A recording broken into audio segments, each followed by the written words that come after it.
Richard Westbrook gets in front of Fred Makovici. You also saw the race leader almost falling over the Algarve Pro Racing Ligier Nissan that Chris Hoy is driving. It was Antonio Pizzitola who's driving that on board in the Porsche.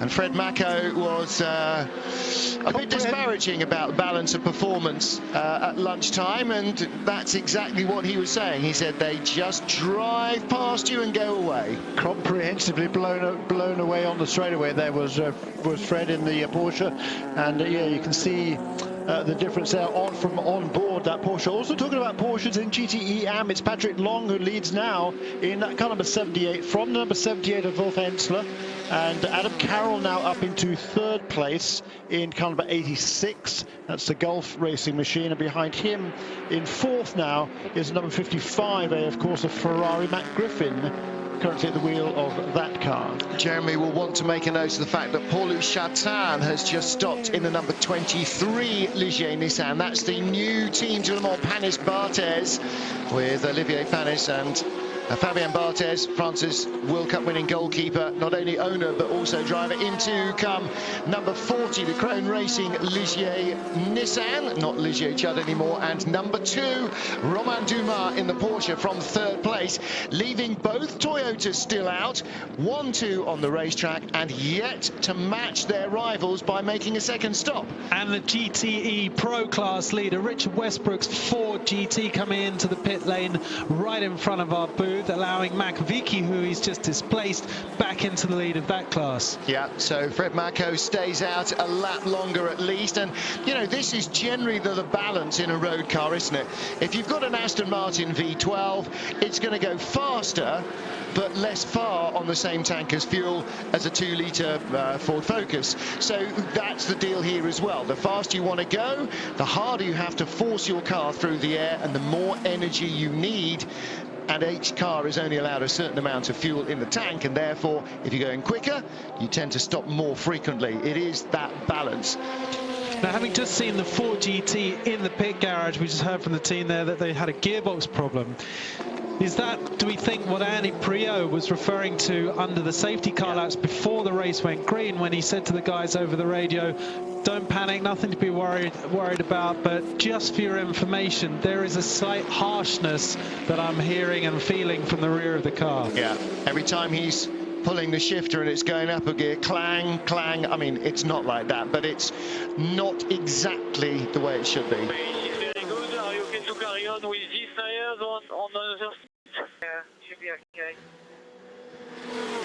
There you go, Mike Conway, succinct. That's kind of the polite Mike Conway version of leave me alone, I know what I'm doing. But that was a genuine question. That wasn't a time waster. That wasn't for risk control. That was a genuine, do you want fresh rubber? No, I think we're good to go. It's very hot and it's not damp, and so therefore if he's feeling the love, bear in mind that the allocation per prototype car is not enough to single stint all the way through. You must double stint the tyres in the dry if you assume it's going to be a dry race all the way through. Of course, we already know it hasn't been, but it's not enough to keep going, and so that's a genuine question. Are we good to double stint on those? Yeah, we're good to go. Yeah, indeed, Martin Haber, and furthermore, that we're expecting the team to triple stint their tyres through this race, if not even quadruple stint. So that'd be just pit stops, if not 3, between each time they change tyres. Penn's poised because the Toyota team are poised, and this will be Mike Conway when he comes in as the race leader. Now behind Sebastian Bonny, who appears to have been asleep, has just set the purple sector time in sector 2. So down the Mulsanne Straight and up toward Indianapolis, sector 2 of the race. He is the fastest car so far in the race in that sector, which suggests that A, it's very good in terms of over grip level. His tyres are good to go, and he's in his last drag of fuel. Now he might come in this lap, he might come in one more lap. They're ready for him there, so he's going to come in now as well. He does come down pit road. Toyota are stopping in sync. Car number 5, car number 6, both in the pit lane together as they did at their first stop, and they therefore have done 26 laps each. So that was a 14-lap stint on this fuel tank for both cars, which is what we anticipated would be the case. Yeah, compared to the 13 for each of the Porsches and 12 only for the Audi. Audi. Yes, yeah, how often we say that? We haven't even had a cup of tea and a piece of cake yet. It's 5 o'clock in the evening. We're down to the Audi. I'm not sure. The other one's out there, but it's 6 laps down. Yeah, it's on a timing screen that we never look to, because that's for the cars that have retired. We have yet to wield the marker of doom. I have the purple Pentel pound of mild disappointment with which I'm circling number 7, but the marker of doom has yet to be raised. Now, still a very threatening looking sky. Predominantly the weather is still coming from pit lane back towards that part of the circuit, but it could turn.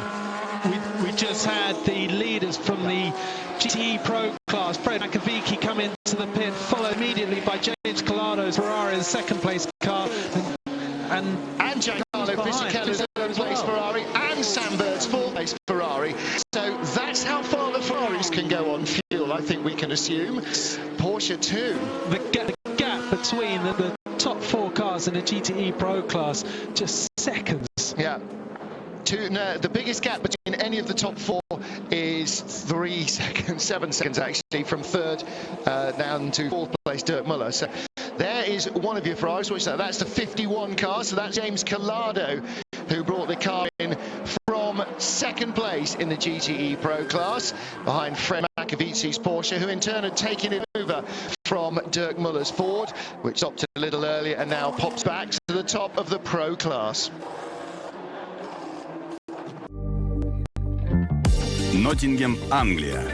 За неделю до Уимблдона устройтесь поудобнее и наслаждайтесь красивой игрой. С понедельника в прямом эфире на Евроспорт 1 ATP Ноттингем.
Welcome back to our live coverage. Lamar, you're on board with the number 1 Porsche.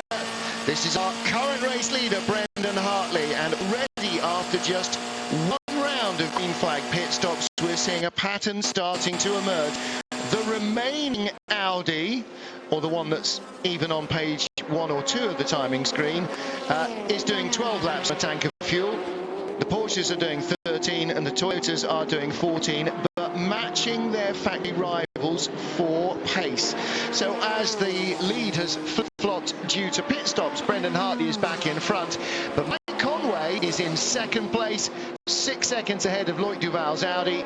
Toyota Sebastian Buemi is down fourth and Romain Dumas in fifth. Martin Haven, Jeremy Shaw and Sam Hancock in the booth. And Sam, just as much of a knockdown, drag-out fight in the LMP2 class.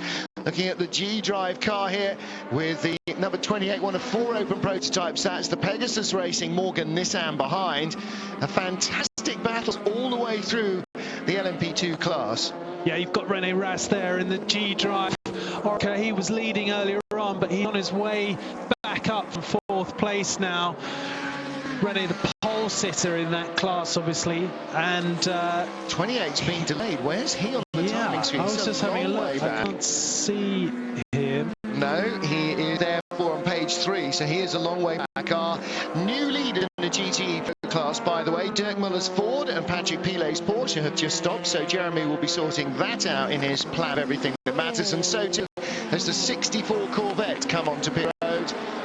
I just want to point out a fantastic debut drive from the second of the 2 orange cars on our screen. That is the sister Jota prepared car in the background. That's a Gibson chassis driven by Jake Dennis, making his Le Mans debut today. He only just turned 21 years old, and in front of him as a sort of benchmark, if you will, the car we're looking at now, René Rast. He is one of the world's top drivers. He's Audi's backup driver.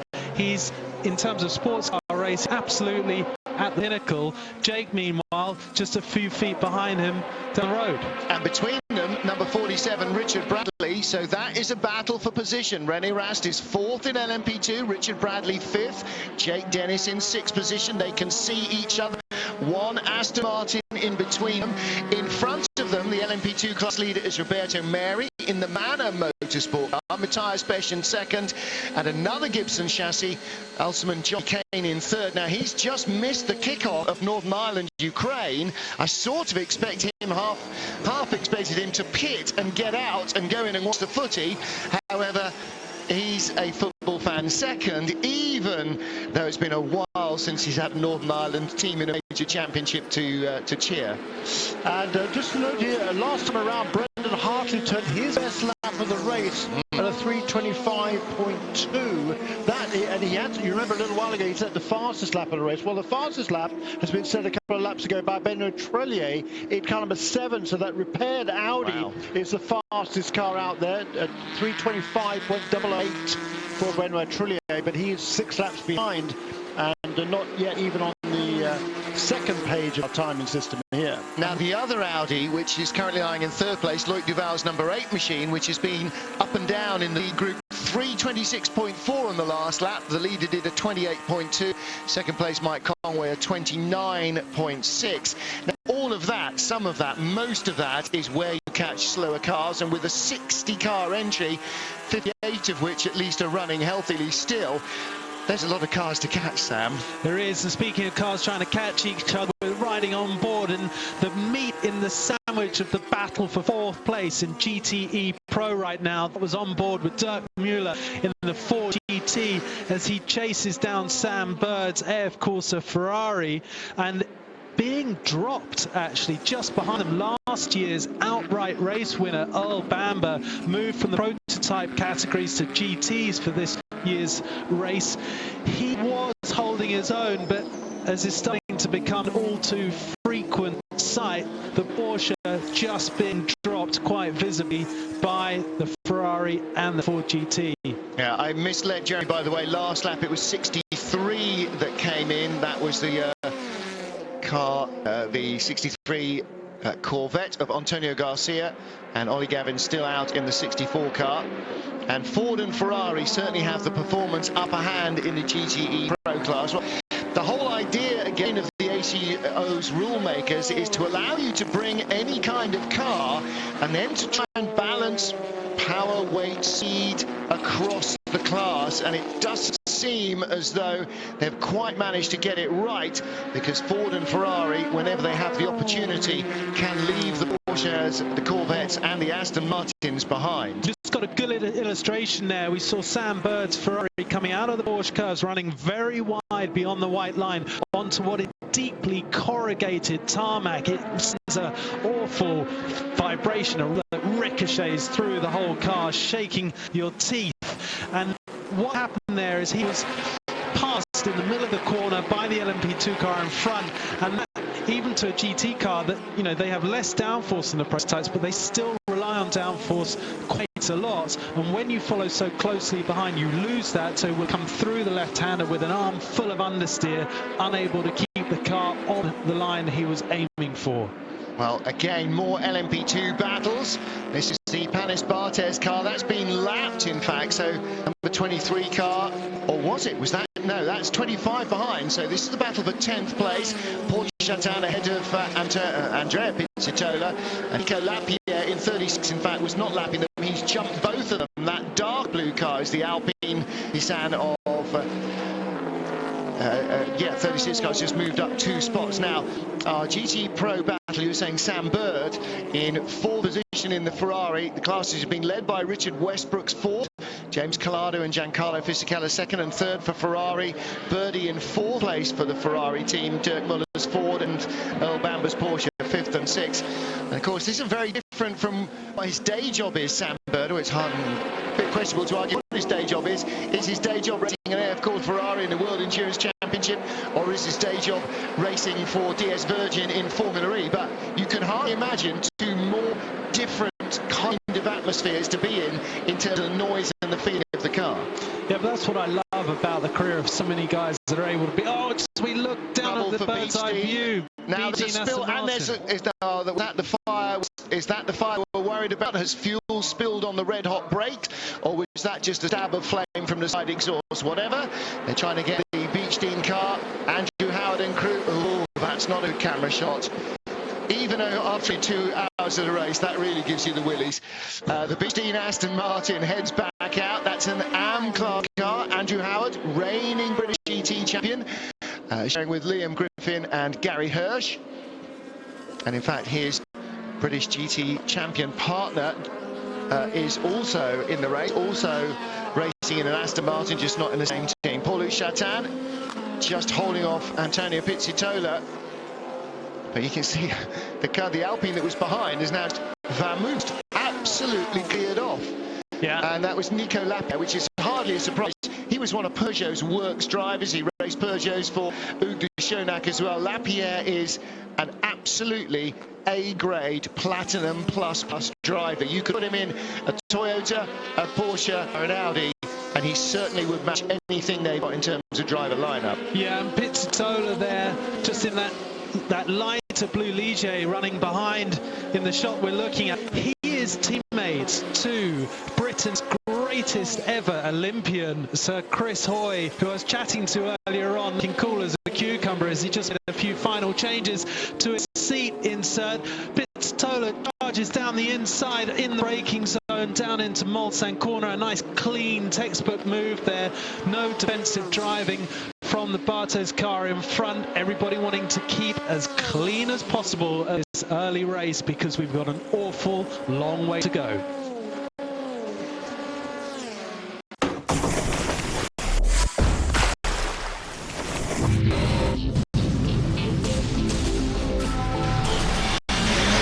And tires.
and good tires.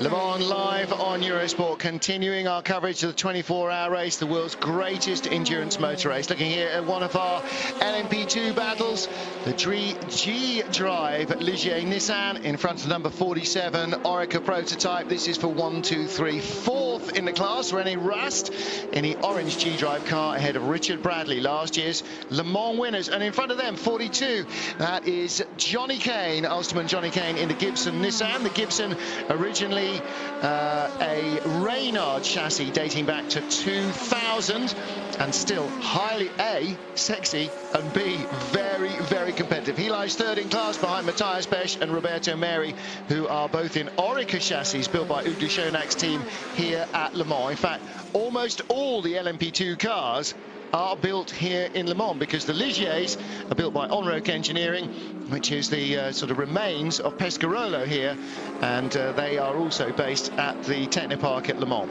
I don't want to harp on about it too much, but fantastic. I'm going to anyway. Really, I'm just keeping an eye on Jake Dennis, because he's in the midst of traffic there. It won't be something that he's experienced previously in his single-seater career, as successful as he's been. To find yourself making your Le Mans debut, he took the start of the race. He had to face the most challenging mixed conditions, including horrendous rain, and he's there in the middle of multi-class battles, multi-class traffic, and he was working it very cleverly, getting out of the way of the prototypes without impeding his own progress, and just ever so subtly wafting the car across the road to make it clear to the GT cars that the line was very much his into the next corners. This is a hell of a debut, and so far he and Mike Conway are my standout drivers of the race. Well, you can hardly imagine, looking at the track now, that at 3 o'clock this afternoon it was barely survivable, never mind raceable. We had the safety car out for 50 minutes. We had one green flag lap in the first hour of, quote, racing. And suddenly the track has become dry and very raceable, and the pace is really reflecting that. We're down into with our race leaders, 3:27. Brendan Hartley leading for Porsche, Mike Conway second for Toyota, Loic Duval third for Audi. In the LMP2 class, just as tight a battle. And talking of fast lap times, Brendan Hartley has reset the fastest lap of the race. 6 laps down he may be, but a 3:24.363 last time around for the Frenchman in car number 7. So still a 3-second lap lead now for Brendan Hartley in car number 1 over for Porsche over the Toyota of Mike Conway. Loic Duval there is closing in a little bit over the last couple of laps. He's within a couple of seconds again now in third place in car number 8. There's a big gap, 22 seconds still back to Sebastian Buemi in the second of the Toyotas, and then another 12 seconds back to the second of the Porsches, Romain Dumas. And I'm certainly surprised to see how the differential in speed between each of those two teammates. Sorry to interrupt you there, Jeremy. Just again, Loic Duval was doing what we've seen him do a couple of times already this race, putting the whole car off onto the side of the road. And it looks like it's tarmac and it should be no problem. You're just going over a painted white line, but it's not. It's coarse surface over there with loose stones. If he continues to do that, I really feel he is rolling the dice and upping the risk of getting a puncture. Well, you have to, though, don't you? You can't avoid using the runoff areas when there is this much traffic. You just have to kind of hope that it's all going to be okay. Well, during the course of the race, obviously a lot of people do it, and eventually it clears up and it's quite a clean surface to use. But right now he is just 2.4 seconds behind Conway's Toyota, and having to take every opportunity he can to keep in touch. Earl Bamber towing up behind the number 71 Ferrari of Sam Bird, pulls out of the slipstream with a speed advantage, hits the air, has to tuck back in again. Didn't quite have enough speed or room, but he is all over Birdie's Ferrari at the moment. Earl Bamber, one of last year's race winners. Nick Tandy is here as well, and their partner in the car is in Baku in Azerbaijan, because that's what he has to do for his day job. Amazing, isn't it? Even in the slipstream, I mean, wow, am I having to eat humble pie for my words earlier on. As he pulls out of the slipstream, is he able to have, does he have the crunch? He does. Wow, Just when I was about to say that he can't make the pass on the Ferrari, he can. But this isn't a 488. It is, because it's a pro car. He had the line, and he had the grip under him, and Sam was offline going into Indianapolis. Do you want to go into Indianapolis offline? No, you have to roll off the throttle, because Earl got on the outside going into the corner. He had the grip on the road, he had the line, he had the only survivable line at full speed, and so Birdie, okay, let him go, I'll sit behind him and we'll go and have another go at it. Curious to know though what's happening to Sam Bird, because his last lap around was a 3 minutes 58. The last lap around for Earl Bamber was a 3:57.3, which is his best lap of the race so far. The leaders, meanwhile, in GTE Pro, Richard Westbrook, that would be right now in 69. He's just at his best lap of the race at 3:54.7 last time. And a 56 this time, and a 55 for James Collado, who's second. Could we venture the option that perhaps they haven't got the ideal slick on for these conditions, because the track was probably, I don't know, at least 10, maybe 15 degrees cooler when it started going wet to dry? Would they have gone for a hard slick if it had been dry all the way, and they went for a soft slick, which is maybe starting to yield a little in its second stint? I mean, the sun is out and the temperature is definitely picking up. If they went for the harder slick tyre compound, you know, a stint and a half ago, it might, well, the hard would be better now, but the soft, I'm saying, if they went for the soft because the track temperature was so low, maybe now it's just actually starting to give up more than a hard would have done. But maybe a hard wouldn't have survived because the track temperature was so low when they made the call to slicks. Well, we're seeing a lot of fastest laps of each individual car's race panning out at the moment. The timing screens are peppered with blue. That means it's the fastest lap that car has set so far, especially so in the LMP2 category. And a slew of driver changes as well. Ryan DL, first stint for him in the 31 car, I think. Ho Pin Tung is out in 35. Jeroen Bleekemolen in the 48. Nick Johnson, this is the Bicolors racing car that caught fire in the first night's qualifying session. Nick Minascia now in the BR01, the SMP Racing LMP2 car, so he's also, I think, doing his first stint. And on pit road, 7 out, a very delayed car that has yet to trouble the top 50, Jeremy. Very fast as well, because Trulli just set another fastest lap of the race before he comes into the pit lane now with a 3:23.524. That compares to our race leader last time around, who turned a 3:30 in traffic there for Brendan Hartley. But Brendan Trulli doesn't seem to be finding any traffic his last 3 or 4 laps, because he set a new fastest lap of the race in 3 of the last 6 laps. That's quite some drop-off of pace at the front of the field, isn't it? Although Brendan Hartley, as I say, just punches in his fastest Sector 2 time. Where has the number 7 car been for 6 laps? Not on the same set of tyres, whereas all the leaders have been on the same set of slicks since it went wet to dry. That car was in the garage, guaranteed it's on the right tyres for a hot track, not a cold, damp track. And so he's got better tyres. And he's got turbochargers to work, which he didn't have before. But I guarantee if they are on a softer wet for the wet to dry period, he's not. He's on a harder wet for the hotter track. And that is why he's using the car to such great effect.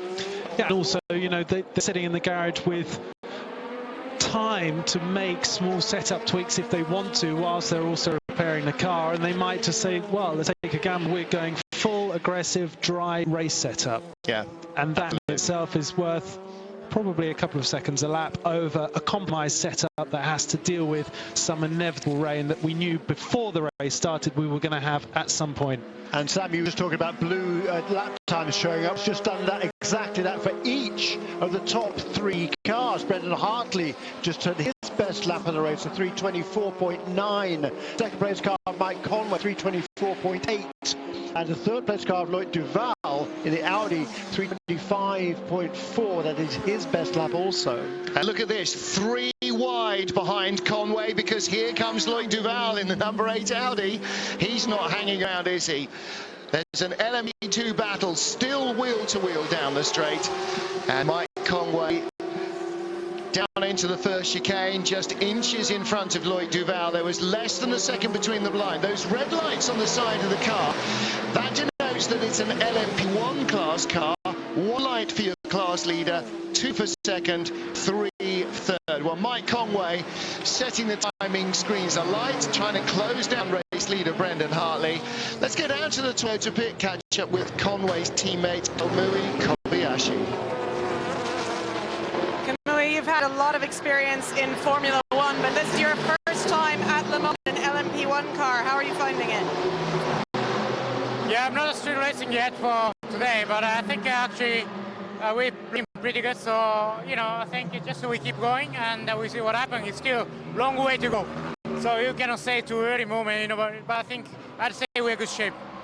Well, definitely Mike Conway was doing some very impressive times in the changeable conditions. Do you feel you have a good balanced car for this race? Yeah, I think any condition we have practiced, I think we are quite strong. So I think we have confidence.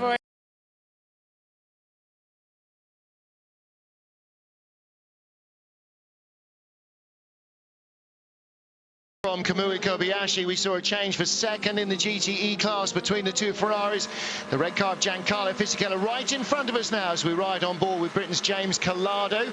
Dirk Muller lies 4th for Ford, Sam Bird 5th for Ferrari. Earl Bamber still can't get back past Birdie's car. He is 6th in the Porsche, but it is Richard Westbrook's number 69 Ford that is the class leader in the GTE Pro class, and he is the better part of a minute in front of this all-Ferrari battle for second place. And of course that reflects 50 years ago when Ford brought GT40s to Le Mans to beat Ferrari, to wipe the smile off Enzo's face when he refused to sell the company to Henry Ford. And it is those numbers on the Fords, 66, 67, 68, 69, that reflect the years in which Ford won Le Mans outright with the GT40s. Well, there is yellow highlights. Is that 69? Which of the Fords has got the yellow highlights? I've got to check my spotter's guide. It's 69. That was the race leader in. So they have closed a lot on the Ford because he was supposed to be a minute in front. Who was the spinner? That was, I didn't quite see the side of the car, so it was one of the LMP2 cars down at Mulsanne. Well, these 2 Ferraris battling for second in the GTE Pro class. See the Ferrari in front, the red car runs up over the curbs, loses a bit of grip, not enough room down into Arnage for James Collado to get back past. But the Ford in front of them, that shot, that last shot, that was the class leader that started the lap a minute in front. So there may be drama boiling there. Battle for second. We saw the 8 of Loic Duval closing in on car number 6 of Mike Conway. Remember before the pit stops, the engineer coming on and saying to Mike, are the tyres good for another stint? He said, yes, I think so. Well, they're going to survive, but they do seem to be losing a bit of pace. Here's the number 64 Ferrari that came in with that left front corner problem earlier on and is down in, I think it's about 59th place or 60th place. And that battle we were watching here for the second place overall between number 6 Toyota Mike Conway and Loic Duval in the Audi car number 8, they are inching closer and closer and closer to our race leader Brendan Hartley. You can't quite see him in that picture there, but the gap has come down. There he is. 5 laps ago it was 5 seconds between first and second. Now it's less than 2. Yeah, I'm intrigued as to why the gap, why Brendan's cushions keeps fluctuating. His pace has been fluctuating by as much as 5, 6, 7 seconds a lap, and I just wonder if they've got an issue perhaps with a hybrid system where they have to manage perhaps a battery or an issue in something in the recovery system. Well, I think it might be traffic related, but on the other hand it could be down to tyres as traffic as well.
Welcome back to our coverage of the 24 Hours of Le Mans, looking at Mike Conway and the race leader, car number 1, Brendan Hartley. Remember, Conway came in for fuel a couple of laps after the Porsche, and then Hartley got back in front. Conway dropped into second place in front of the Audi of Loic Duval.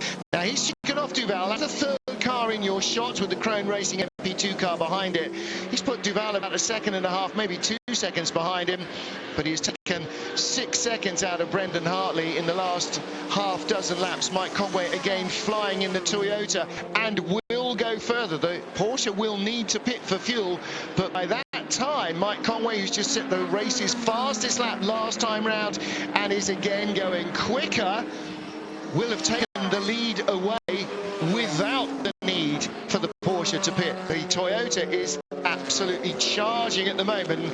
Sam Hancock, you were saying already that Mike Conway is the star so far in his reasonably priced car, and it looks like he intends to get Brendan Hartley before Hartley pits. I think what we saw, we heard a little snippet of Mike on the radio earlier on when he was asked about the tyres and their condition and the ability for him to use them for another stint, and he was just so chilled out. There's a number 8 Audi of Loic Duval robbing us from a fantastic on-screen duel between the top 3 that was separated by just 3 seconds. Loic Duval into pit lane now for a stop. Will this also be a driver change and I guess a tyre change? This is the second stop, so this is the end of his second stint, so he could well stay in. We were asked on Twitter, now that it's not raining, why are the rain lights on? Clearly Eduardo Freitas is reading our Twitter feed, because on the race director's screen it now says, as race was declared wet, race lights must stay on as per regulations, which means if you turn them off, they're going to black flag you and putting you into the pits to turn them back on, or they give you a black and white flag. So what happens when you have a 24-hour race that just happens to start in the pouring rain, an hour later is bright sunshine and continues to be bright sunshine for the next 23 hours? It means that the race director doesn't have to red flag the race for rain. Should it rain, he also doesn't have to tell you to turn your red lights on because they're on already. So it's one less piece of homework to do. Looking at the battle for first, second and third in the GTE Pro class with an LMP2 car in it. Third is the multicoloured Ferrari, that's Great Britain's James Collado. Second in the, of course, Rosso Corsa red Ferrari is Giancarlo Fisichella, because an Italian wouldn't drive any other colour Ferrari. But the leader is Richard Westbrook, and he is now 1.8 seconds in front of the Ferrari. He was 10 seconds clear of anybody, and Richard Westbrook, after the pit stops, was nearly 20 seconds clear of the rest of the field. That's a massive margin the Ford has lost. Well, it's been fairly constant over the last half dozen laps or so. It's just come down a little bit now. It was about 2.5 seconds, certainly less than that right now, but certainly those 3 cars are edging well away from Dirk Mueller, the pole sitter, now in car number 68. I was just going to say, Brendan Hartley there, new purple sector time in lap in the middle sector on this lap. That is the main straight all the way down to Mulsanne, and also just to make a note, the Audi there was on pit lane on lap 36, so this time it went 13 laps between pit stops, whereas the last sequence it managed only 12 laps. Yeah, we just had the third place GTE Pro car, James Collado. We're running on board with him now, coming into pit lane. Kind of incredible racing. We've been going for 2.5 odd hours. In the overall rankings, the top 2 are separated by just 2.096 seconds. And in the GTE Pro class, the top 2 are separated by 1.7 seconds. Really, really close race all the way through the field. James Collado gets out, double stinting the GT car. And didn't see whose helmet was getting in, but it will tell us in a moment or two. Ford leading, Ferrari second, and now Ford up to third with Dirk Mueller. Sam Burns, Ferrari in fourth, ahead of Earl Bamber, and the 66 car of Olivier Pla behind. That's early for number 51, certainly, because it was last in lap 23, so that's only 10 laps. Number 1 car, Brendan Hartley on pit road. Your leader is in after setting a fastest second sector of the race, and that means Mike Conway did not do him before the pit stop, but does now take the lead. Conway lead gain for Toyota. This is what, our 5th, 6th, 7th or something change of lead in the first couple of hours of the race. And this will be a full service This driver's door still not open, so triple stint for the Porsche driver. 8th change of lead, goodness me. And don't forget, the first hour of the race were no changes of lead, as we had count them, one lap of quick flag racing. So staying in.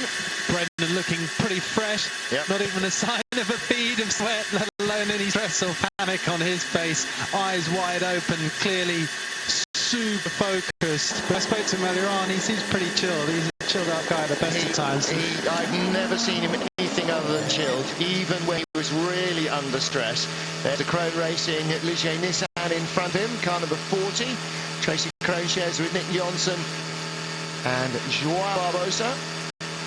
Tracy Krohn didn't really look like he was particularly enthused by the parade last night, I have to say. He couldn't get out of there fast enough, but the other two were having enough fun. Loic Duval just came by our commentary booth, hammering the curves at the forward chicane. The particular corner that we're sat here in front of is the last tight left right. And it's changed over recent years from being a very soft, wafting kind of corner that you just float the car over to very aggressively corrugated curves that can rattle the suspension and ultimately cause fatigue and potential failure late in the race.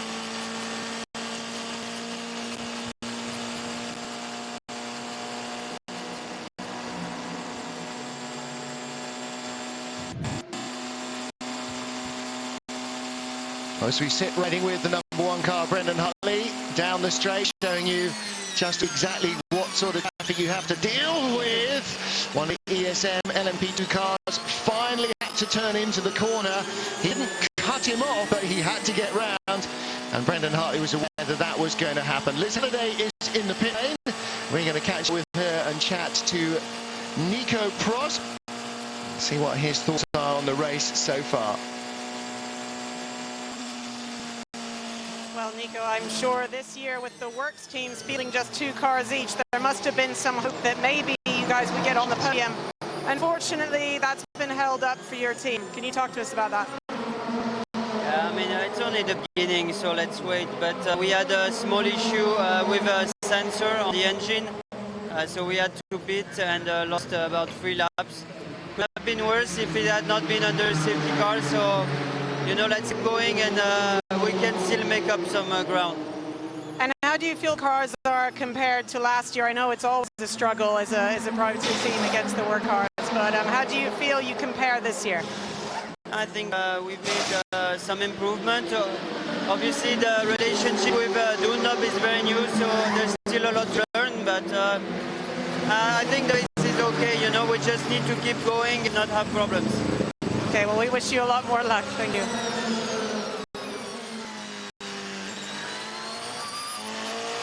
Well, it's always tough when you start the race and you are immediately on the back foot.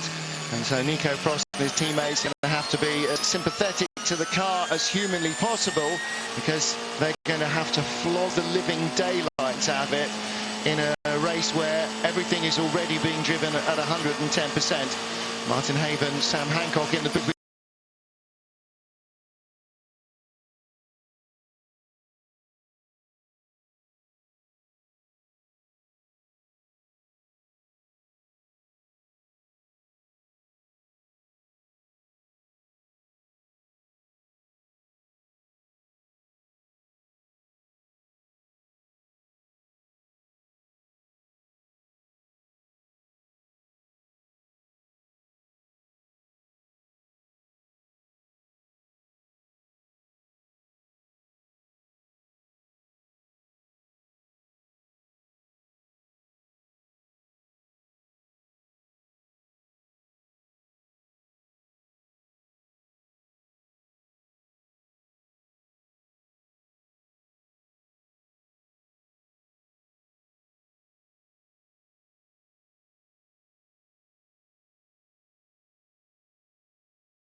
allowed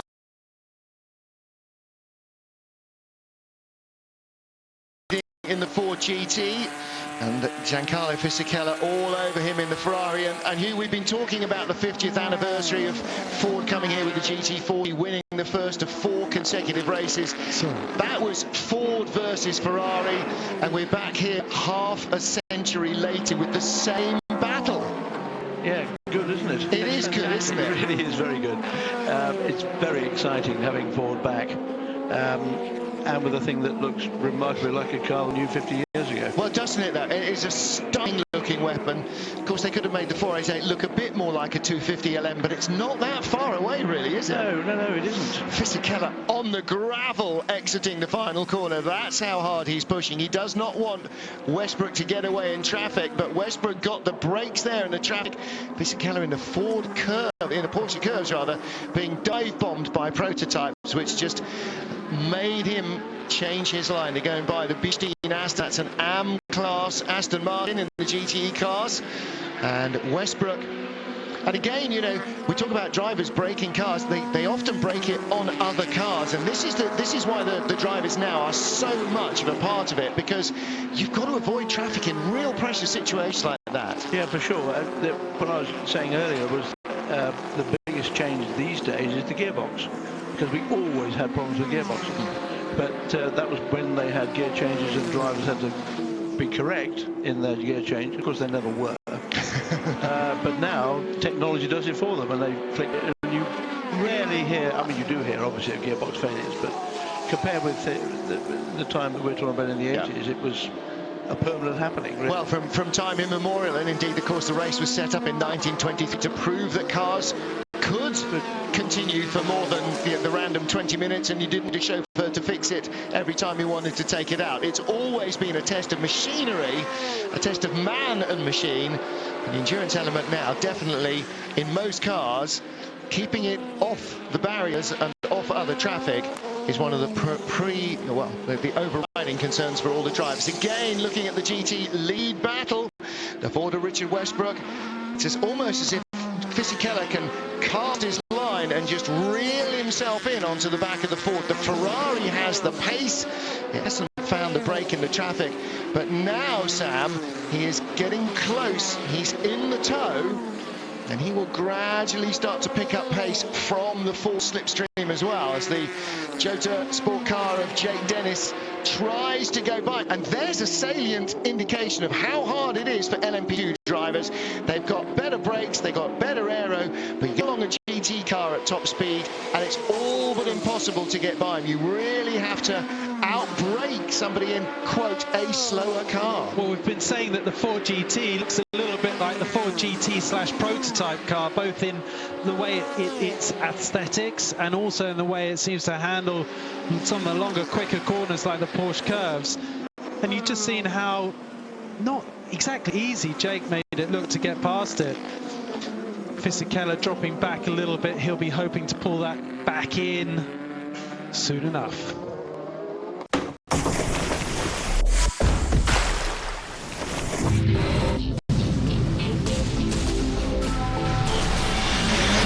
Angle tires.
Angle Tires.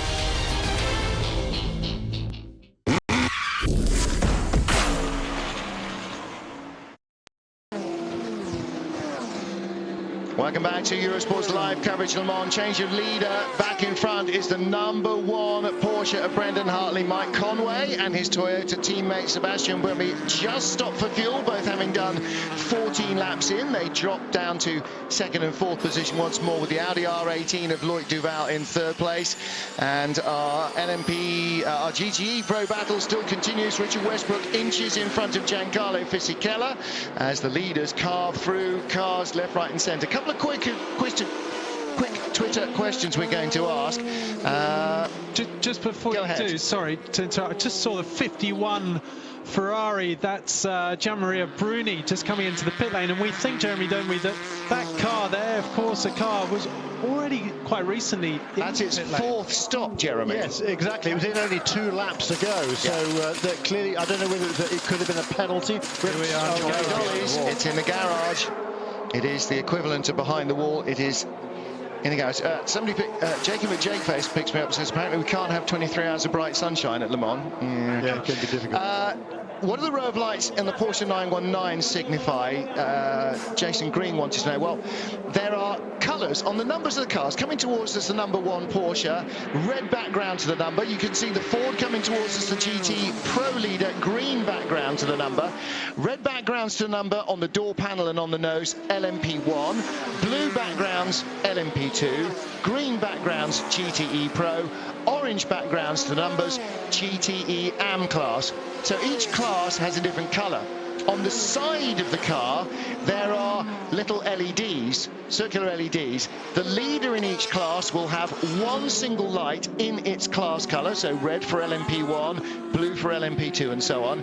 2 lights for second place, 3 lights for third place, none illuminated if you're outside the top 3. So the Audi there, #8, third in its class, red lights signify LMP1, third in LMP1. So you can see from the trackside, day or night, the car you're looking at is in the top 3 of which class it's in or not. Now, if you're asking about other lights, vertically down the tail of the Porsche and the Audi and the Toyota in the tail, that's where they have their rear lights, and those are flashing because you had to have your rain lights on at the beginning of the race, and the regulations then state you must keep your rain lights on. As our GTE Pro leader has come down pit road, Richard Westbrook is in, and our overall race leader Brendan Hartley continues through the Ford chicane. So Westbrook is in the Ford, and Giancarlo Fisichella now leads the race for Ferrari. Following Richard Westbrook into the pits was the LMP2 car. That is the Murphy prototypes with Bleekemolen, Ben Keating and Mark Goossens. They are currently trying to find them. Yeah, okay. There has been a fire. Down the order. Oof. There has been a fire at the front of that. Oh no, there hasn't. There's just been somebody who didn't quite have their f-stop set correctly. That looked like it was covered in extinguishant because it was bright white. It wasn't, it was overexposed. So which of the LMP2 cars was that? Was that 43, Felipe Albuquerque's car? Was that pushed back in? It was. I think that was the RGR Moran sport car, the Nissan, Ricardo Gonzalez, Bruno Senna and Felipe Albuquerque. They had trouble in qualifying as well. And that looks their top 3 LMP2 run might be taking a bit of a hit. We've got an intra-team battle here between 2 teammates from last year, 2 of them that won the race outright. It was, as we see, the spinning LMP2 car. We don't, because we're looking at the Ford's pit stop. There is trouble for the number 49 car. That's another Ligier, one of these stunning-looking LMP2 cars, and he's looped it around on the run out of Arnage, on a run down to Arnage, whatever. He's looped it around and was waiting for a gap in traffic, and that's the Michael Shank Racing Ligier with his HPD Honda. Now that's a very unusual engine combination in the LMP2 class, at least in World Endurance Racing rather than in IMSA Racing. And here we've got our 2 Pro class Porsches nose to tail. Battle for 4th in class. That's Earl Bamber and Nick Tandy. So these guys won the race outright overall in LMP1 last year.